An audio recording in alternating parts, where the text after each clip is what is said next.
They know you were the talent all along. Someone's really upset about that now. They hoped that your talent would rub off on them.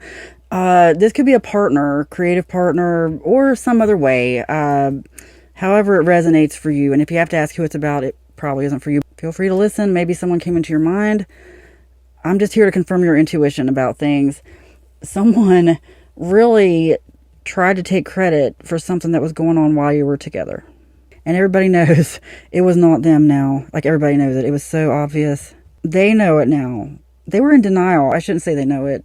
They're starting to know it. They are still in a denial phase. That's why they want your patience. It's like they just feel like there's something they could still grab onto, like ride your coattails somehow.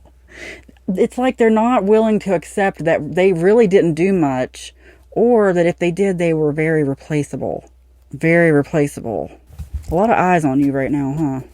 Whoever I'm talking to. It could be work. Could be neighborhood. Yeah, I'm getting like neighborhood. Like, was there a cookout or something where you saw someone? A block party, something like that. Anyway, I want you and I feel like you deserve better. Okay. See what I like here? What's funny, there you got this patient, be patient with me, the hands, right? But they know that you deserved better all along. Like, they're so apologetic now because they see, oh gosh, it's kind of funny. Their interest in you has gone to a new level. They've recently been made aware of certain behavior of theirs. Like, they just couldn't deny this anymore. And they want to hate you, really. And at times, you know what? Oh, okay. You've exchanged words with this person. Yeah. And in fact, the parting of ways could be because of this.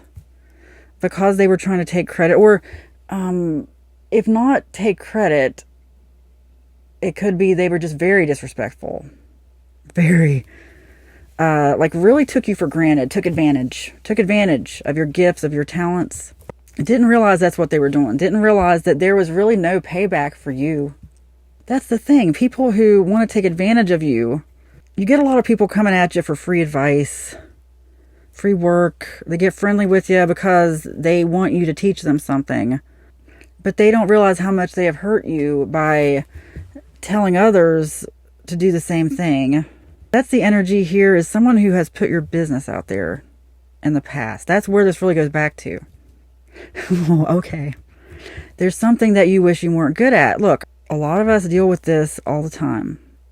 Okay, where especially, look, I'm going to just tell you this in the context of a person on social media. If you've ever watched a video, I am sure that there's been part of you that has at least thought about being a content creator, okay? It's thought about something you'd create or has created content in some way. You know what? You are a content creator if you have ever sent a text message. If you have ever posted a video. If you have ever even just had a personal account, guess what? You have created content for someone. Maybe on a personal account, but you've created it. So I know what it's like to do things online for money, even for lots of money, and I know what it's like to walk away from that. You know that in the Bible how it says, the love of money is the root of all evil. Not money itself, but the love of money. Now, some people do get their dopamine from doing things. Oh, that makes money, so I'm going to do more of it. Yeah. That'll only get you so far. That's why people start giving into certain vices. That's why you hear of actors and people having addictions that you're just like, wow, they spent that much money on what? Because they have to spend a lot of time channeling a character, like getting into character. That's not easy on your brain. They get labeled certain things. They have to sort of be ostracized in a way. I know that sounds like a great life, doesn't it? But here's the reality of that. A lot of those people are completely miserable inside. If they're not, it's because they are actually doing something that makes them happy. And I suggest the same to you. When you start being a content creator, you're going to have a lot of offers, a lot of things come at you.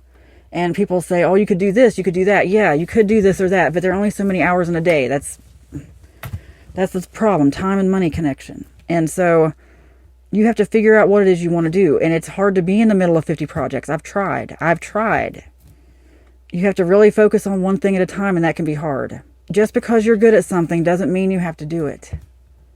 Find what you're good at that you enjoy. Otherwise, you are going to hate it. I promise. I've been down that road, especially when it starts being for money. I know. It sounds like that's great, doesn't it? It sounds like, well, I have money. I'll figure it out then. No. You don't know what you're talking about until it happens. That's why you see a lot of influencers, a lot of creators fall once they get to a certain level. What keeps a person going through thick and thin is going to be that they enjoy it, that it feeds their spirit every day. Because I'm telling you, when it doesn't, that's when you're in trouble. You know what else? There's no reason to limit yourself to that stuff. Everybody says, you should do this, should do that. No, don't let them decide that for you. You decide what you do. You decide how you want to get up in the morning and get paid to exist, because that's how it should be. You shouldn't just get paid to do what other people think you're good at, because you might not enjoy it. You might hate it. It might trigger you. You might be good at it, but you might want to do it once in a while, not all the time. And that's what people don't get. Like, even people who come along and tell me that, you know, they like a certain oracle deck. Like, I have a few other decks I use besides these. It hurts my brain. You know, I have to do what's good for me. I have to feed my spirit. That's why I have other projects. This isn't the only thing I do. It can't be. Otherwise, I will go crazy. And I was supposed to share that. It wasn't just channeling for myself. I'm here to try to raise the vibe. Anyway, multi-talented. Do what you want to do. Not what the world tells you you have to do. Okay? Last card to end this reading. You are attractive and you are free. I didn't even mean to get 2 cards, but these are the perfect ones. Like, you're going to attract the right energy, the right things, the right everything, because you're free from expectations, free from limiting beliefs, free from the labels that the world tries to put on you. Oh, I hate labels. I hate them. I hate labels. You're free. You get to do what you want to do. Okay? You are attractive. It is spoken, it is written, and so it is. Amen.